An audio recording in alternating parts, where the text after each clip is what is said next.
नमस्कार, मैं लखन साहू और आप देख रहे हैं आवाम दूत न्यूज।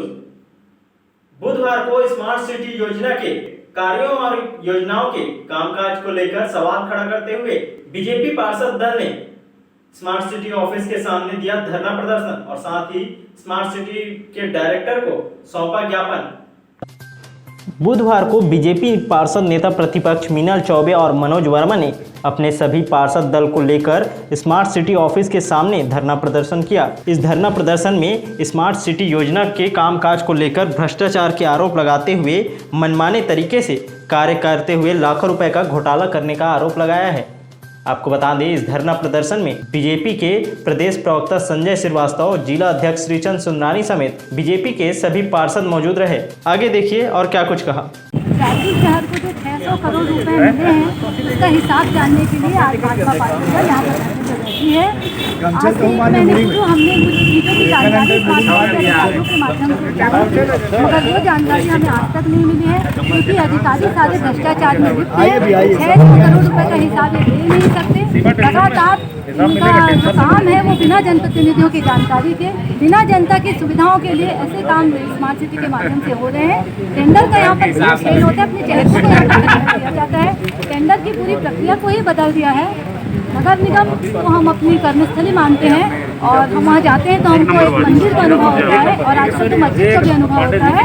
कहने का मतलब यह है कि जो हमारा कर्मस्थली है उसको हम धर्मस्थली में मानते हैं। वहाँ बैठकर लगातार 3 कमिश्नर हो गए हैं जो कि स्मार्ट सिटी के माध्यम से घोटाला कर रहे हैं। लोगों की चुनिंदे लोगों की बात मानकर वे अपनी मनमानी करते हैं। उसके बाद उनको उपहार स्वरूप उनको इनाम स्वरूप प्रमोशन दिया जाता है। उसके बाद यहाँ से चले जाते हैं। 3 कमिश्नर यहाँ पर कांग्रेस की सरकार आने के बाद बदल चुके हैं। क्या कारण है इसका? करीब 17 करोड़ रुपए वेंडर जोन के लिए स्वीकृत है। वो क्यों नहीं बन पा रहा है? क्योंकि बूढ़ा तालाब से ही इनको फुर्सत नहीं मिल पा रही। 18 करोड़ फिर से बूढ़ा तालाब के सेकंड फेज के लिए लोग स्वीकृत किए हैं। आप लोग देखिए, अभी नया बूढ़ा तालाब में जो काम हुआ है उसको फिर से गड्ढा खोदकर वापस पेवर को निकालकर फिर से वहाँ पे काम किया जा रहा है। 5 करोड़ रुपए डस्टबिन के नाम से इनका पेमेंट हो चुका है, अंडरग्राउंड बिन के नाम से। उसका अस्तित्व कहाँ है? 2 करोड़ रुपए सिर्फ इन लोग पेंटिंग में खर्चा किए हैं। पूछने पे कहा जाता है कि वो धुल गया है। तो ये सब ऐसे भ्रष्टाचार कैसे चलेगा, कैसे होगा? सभी की जानकारी ये स्मार्ट सिटी के अधिकारी अपने आप को भगवान समझने लगते हैं। उनको लगता है कि रायपुर शहर का कोई माई बाप नहीं है। हम यही समझाने के लिए, यही बताने के लिए आज भाजपा पार्षद दल धरने पे बैठे हैं कि आप विपक्ष को कमजोर मत समझिए। महापौर जी के संरक्षण में ये सारे कार्य हो रहे हैं। अगर आज हमारी बातों को नहीं सुना जाएगा, जनप्रतिनिधियों को और जनता को स्मार्ट सिटी में होने वाले कार्यों की जानकारी नहीं दी जाएगी, तो आगे हम जो हमारे नगरीय प्रशासन मंत्री है उनके पास जाएंगे। अगर उनके पास कोई जवाब नहीं आया, उनसे कोई जवाब नहीं आया, हम ये मान के चलेंगे कि इन सबकी मिलीभगत से ये कार्य हो रहा है। अगर आप पाक साफ हो तो आप प्रेस कॉन्फ्रेंस करके 600 करोड़ का हिसाब दो। अगर आपकी भ्रष्टाचार की कोई बात नहीं है, बार बार महापौर जी कहते हैं कि हमारे संज्ञान मिला है, और कैसे संज्ञान मिला?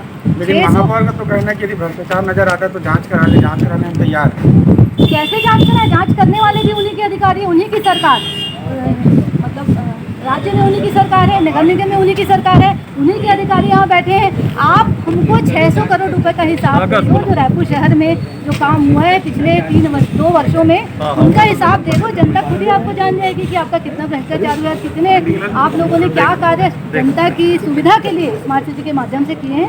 ये जनता खुद ही समझ जाएगी। जनता समझदार है। रायपुर शहर की जनता को आप बेवकूफ मत समझिए कि तारे को सूरज बताओ, सूरज को तारे बताओ तो वो मान जाएंगे। उनकी आंखों में सब दिख रहा है कि स्मार्ट सिटी के तहत लगातार भ्रष्टाचार हो रहा है। 50 लाख रुपए का आप चौक बना देते हो। 50 लाख रुपए का चौक बने कहाँ पे? जयस्तंभ चौक में। आप खुद ही देखिए, प्रत्यक्ष को प्रमाण की जरूरत नहीं रहती। 50 लाख रुपए जयस्तंभ के रेनोवेशन में खर्च हुआ है। 39 लाख रुपए का आप नगर घड़ी चौक का सौंदर्यीकरण किया। कहाँ पे सौंदर्यीकरण दिखता है? आप लोग आते जाते हैं, आप खुद ही देखिए। और उसके बावजूद हम ये कहना चाहेंगे कि आप एक प्रेस कॉन्फ्रेंस में खुली जनता को आप बताओ कि आपने 600 करोड़ रुपए का क्या किया है। उनका हिसाब आज जनता मांगती है और जनता के लिए भारतीय जनता पार्टी पार्षद दल पीछे से आज से 15 दिन पहले भाजपा पार्षद दल ने स्मार्ट सिटी का ऑफिस ला करके उस समय के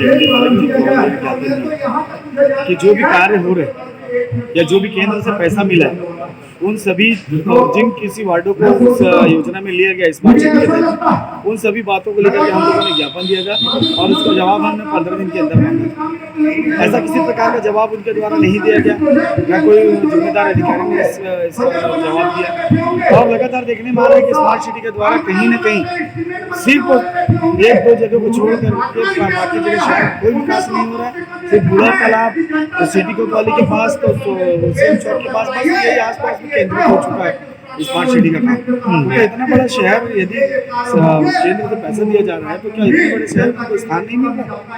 तो हमारी मांग है कि जिन कामों को कर दिया गया उसमें दोबारा फिर से उसी पेवर को उखाड़ करके पेवर लगा रहे हैं, ग्रिल को तोड़ करके ग्रिल लगा रहे हैं। सड़कें जो सुगम यातायात के लिए सड़कें बनाई गई थी उसको आपने बंद कर दिया है। 80-80 लाख का गेट बना रहे हैं, 50-50 लाख का चौक में लाइट लगा रहे हैं। तो इन सब घोटालों को लेकर के आज स्मार्ट सिटी के प्रांगण में धरना दे रही है। और हमारी मांग है कि इन सब घोटाले को उजागर करें और जितने भी इसमें भ्रष्ट लिप्त है उनको बर्खास्त करें। स्मार्ट सिटी की अनियमितताओं को लेकर हो रहा है। 600 करोड़ रुपये स्वीकृत हुए, केंद्र से पैसा आया है, उसका लगातार दुरुपयोग महापौर जी और यहाँ की टीम कर रही है स्मार्ट सिटी के शुरू कर। कहीं न कहीं भ्रष्टाचार का अड्डा बन चुका है ये स्मार्ट सिटी का पैसा। जिस मद में पैसा आता उस मद में खर्च नहीं किया जाता। बूढ़ा पैसा लगाया लेकिन वो चालू नहीं होता। जनता के पैसे का दुरुपयोग। ये 5 करोड़ अगर विकास के काम पे खर्च होते तो निश्चित रूप से 10 वार्डों में कम से कम 5 करोड़ रुपए में विकास हो जाता है। इन्होंने विकास नहीं कराया। हम इस मुद्दे को लेकर दिल्ली जाएंगे, नगरीय प्रशासन मंत्री से मिलेंगे और अधिकारियों से मिलेंगे और जांच दल भेजने की मांग दिल्ली से करेंगे। शहर का सौंदर्यीकरण, शहर का विकास और जो आम जनता है उनकी जो मूलभूत आवश्यकताएं होती हैं, उनकी सुरक्षा किस तरीके से हो सके, उनका यातायात परिवहन किस तरीके से हो सके, 24/7 पानी किस तरीके से मिल सके, विद्युत आपूर्ति 24 घंटे किस तरीके से हो सके, इसके लिए एक सरकार ने कल्पना बनाई मोदी सरकार ने और लगभग 100 शहरों को चिन्हित किया और प्रत्येक शहर को प्रतिवर्ष लगभग 100 करोड़ रुपए की राशि दी जाती है। लेकिन भ्रष्टाचार में डूबी हुई भूपेश बघेल की सरकार और नगर निगम रायपुर उसको भ्रष्टाचार का एक अड्डा बना दिया स्मार्ट सिटी। और यहाँ पर बैठे हुए जिम्मेदार लोग हैं, एमडी से सहित पूरी टीम है। यहाँ पर उस पैरामीटर्स के अंदर में कहीं कोई काम नहीं हो पा रहा है। चाहे बूढ़ा तालाब के विवेकानंद गार्डन की बात करूँ, आज मैं सवाल करता हूँ स्मार्ट सिटी के एमडी में यदि दम है तो यहाँ पे जवाब दें आगे कि पेवर्स, अच्छे पेवर्स को उखाड़कर फिर पेवर्स लगाया जा रहा है, पुराने पेवर्स कहाँ हैं जो उसको लगाया जा रहा है। एक चलते फिरते सड़क को रोका गया, जहाँ ट्रैफिक दुरुस्त करने के लिए एक बाईपास बनाया जाता है, उस बाईपास को बंद कर दिया गया। पैरामीटर्स में यह है कि आपको परिवहन, जो आवागमन परिवहन है, यातायात परिवहन, उसको सुविधाजनक बनाना है। यहाँ पर उसको और तकलीफ दी जा रही है और तमाम प्रकार के कामों में भ्रष्टाचार, जो काम 10 लाख में हो सकता है वो 50 में हो रहा है, जो 50 में हो सकता है 1 करोड़ में हो रहा है और तमाम प्रकार के भ्रष्टाचार का अड्डा बन गया स्मार्ट सिटी। हमारे आग्रह है और हमारा संकल्प है कि इस स्मार्ट सिटी की जो परिकल्पना मोदी जी ने की है, इस पैसे का दुरुपयोग नहीं होने देंगे। आज हमारे भाजपा पार्षद दल जो जागरूक पार्षद हैं, इन्होंने इन विषयों पर पहले प्रश्न किया लेकिन उनका जवाब नहीं आ पाया। मजबूर होकर उनको यहाँ पर स्मार्ट सिटी ऑफिस के सामने धरना प्रदर्शन कर रहा है। यदि इस स्मार्ट सिटी कंपनी में या वहाँ बैठी हुई नगर निगम में मेयर की परिषद है या राज्य सरकार है, इसमें थोड़ी भी नैतिकता है, थोड़ी भी शर्म है, तो स्मार्ट सिटी के पूरे पैसों का हिसाब भाजपा पार्षद दल के सामने और जनता के सामने रखना चाहिए। आसपास से जुड़ी खबर और हो रहे भ्रष्टाचार की जानकारी आप हमें व्हाट्सएप या कॉल के माध्यम से इस नंबर पर भेज सकते हैं। विज्ञापन के लिए भी आप हमसे संपर्क कर सकते हैं। इस तरह की तमाम छोटी बड़ी खबरें देखने के लिए बने रहे हमारे न्यूज़ अवाम दूत पर और नए अपडेट्स जानने के लिए हमारे चैनल को लाइक, शेयर और सब्सक्राइब करें। साथ ही नए नोटिफिकेशन के लिए बेल आइकन को प्रेस करें।